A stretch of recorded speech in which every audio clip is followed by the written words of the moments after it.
Hi, this is Ms. Fitzmaurice, and this video is an explanation of the 1973 M3 problem. This is on page 4 of your Unit 8 packet. So in this problem, we have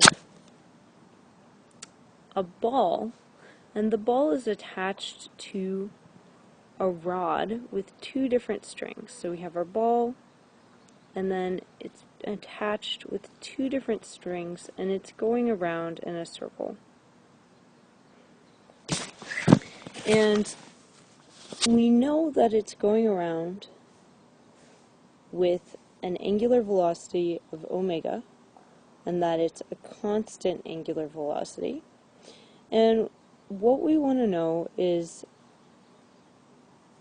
assuming omega is large enough to keep both strings taut, what will be the force in terms of omega, m, g, r, and theta. Okay, and r is this radius right here.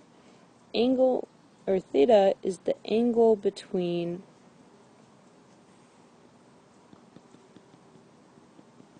our string and the vertical line.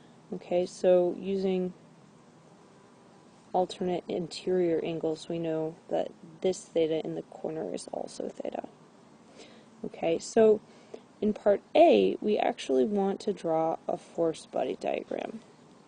Okay, so I know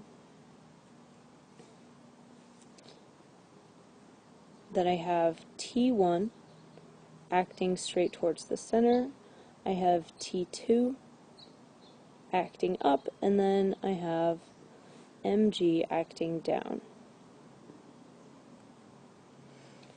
And I can write out Newton's second law in both the x and the y direction. I know that in the x direction, ax is going to be v squared over r. And I know that since this thing is not moving up and down, in the y direction, ax is 0. Or sorry, ay, not ax, is equal to 0. And I can put my forces in. The only force at a diagonal is T2, and so T2 will have both an x and a y part. So in the x direction, I have T1 plus T2x equals mv squared over r, and in the y direction, I have T2y minus mg equals 0. In terms of this angle theta, I know that T2x is going to be equal to T2 sine theta, so I could look at it this way, but I know the x direction is opposite, so that's going to be T2 sine of my angle. And then I know T2y is going to be T2 cosine theta. So I can solve for T2 pretty easily. I can put in T2 cosine theta minus mg equals 0. Okay, I add mg to both sides, so I have T2 cosine theta is equal to mg, and then I divide both sides by cosine theta,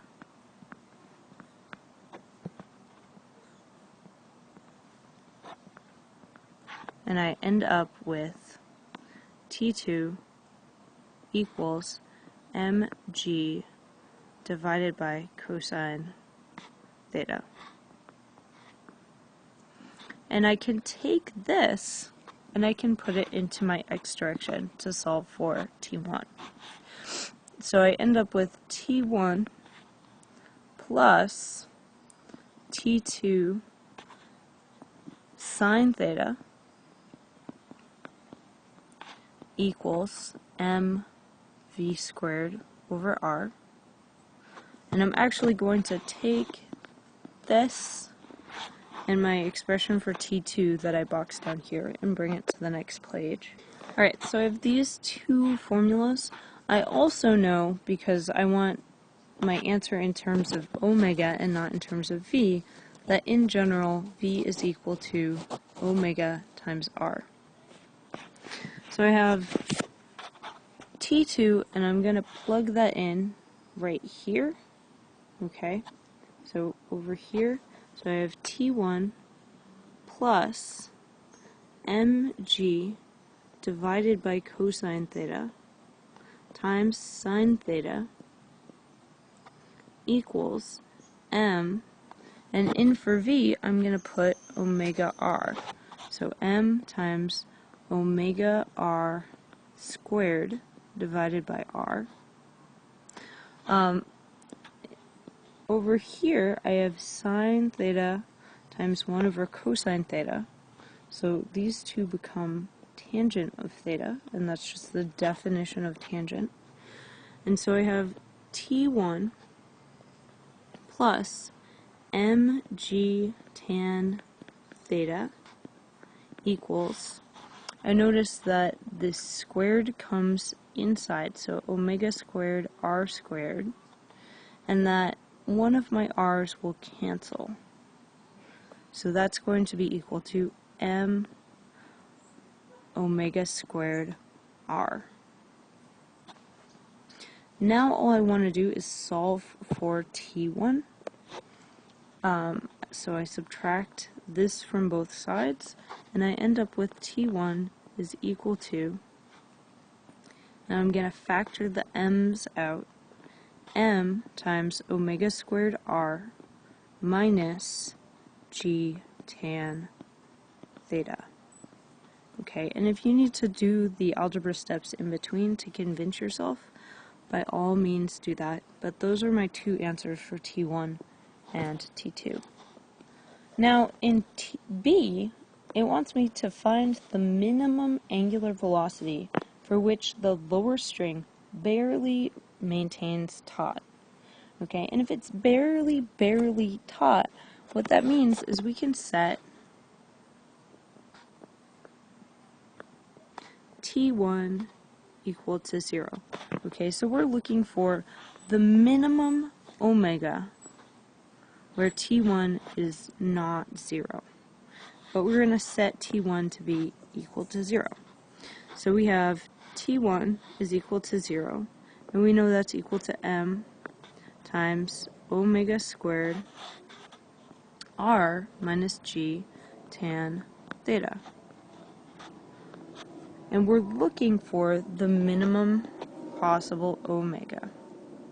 Now, since all of this is equal to 0, we know that if we divide both sides by m, we're going to get 0 equals omega squared r minus g tan theta. Okay, and I'm going to write min under omega because this is our minimum omega. And we can add g tan theta to both sides. And what we get is g tan theta equals omega min squared r. I'm going to divide both sides by r. And then I'm going to take the square root of both sides to get rid of this squared. And what I end up with is omega min, so my minimum angular velocity before this thing just collapses is going to be the square root of g tan theta divided by r.